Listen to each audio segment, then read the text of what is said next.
Nalgonda MLC seat Congress గెలుచుకోవడం ఖాయమన్నారు ఆ party అభ్యర్థి కోమటిరెడ్డి రాజగోపాల్ రెడ్డి. భారీ మెజారిటీతో గెలిచి జిల్లాలో కాంగ్రెస్ కు ఉన్న బలాన్ని మరోసారి చూపిస్తామని అన్నారు.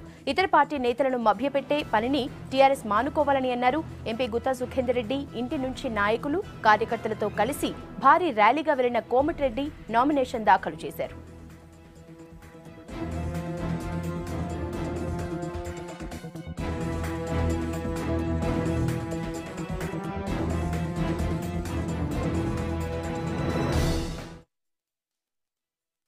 నల్గొండ జిల్లా ప్రజలందరూ కూడా మరి గతంలో నేను కాంగ్రెస్ పార్టీ ఎంపీగా ఉన్నప్పుడు తెలంగాణ కోసం పార్లమెంట్లో ఏ విధంగా పనిచేసిన, మరి భువనగిరి నియోజక పరిధిలో మరి నేను ఏ విధంగా నిజాయితీగా పనిచేసిన, ఇవన్నీ దృష్టిలో పెట్టుకొని పార్టీలకు అతీతం కూడా ఓటేయాలని చెప్పేసి కూడా అందరికి ఎంపీటీసీలకు, నేను జడ్పీటీసీలకు, కౌన్సిలర్లకు విజ్ఞప్తి చేస్తున్నాను. మీరు భయభ్రాంతులకు గురి కావద్దు. ఇది only temporary phase. TRS party ఒక గాలిలాగా వచ్చింది, గాలిలాగా పోతుంది. నిన్న మొన్న వచ్చిన టీఆర్ఎస్ పార్టీలో ఈరోజు ఎన్ని గుంపులు ఉన్నాయో తెలుసు. ఈరోజు మేము ఏ విధంగా ఐకమత్యంతో కాంగ్రెస్ పార్టీ నాయకులందరూ ఐకమత్యంతో ఒక్క వేదిక మీద వచ్చిన సంగతి తెలుసు.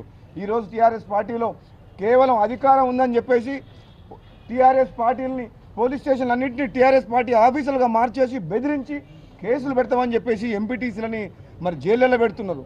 మరి బిల్లులు రాకుండా చేస్తున్నారు. ఈరోజు 1.5 year అయింది.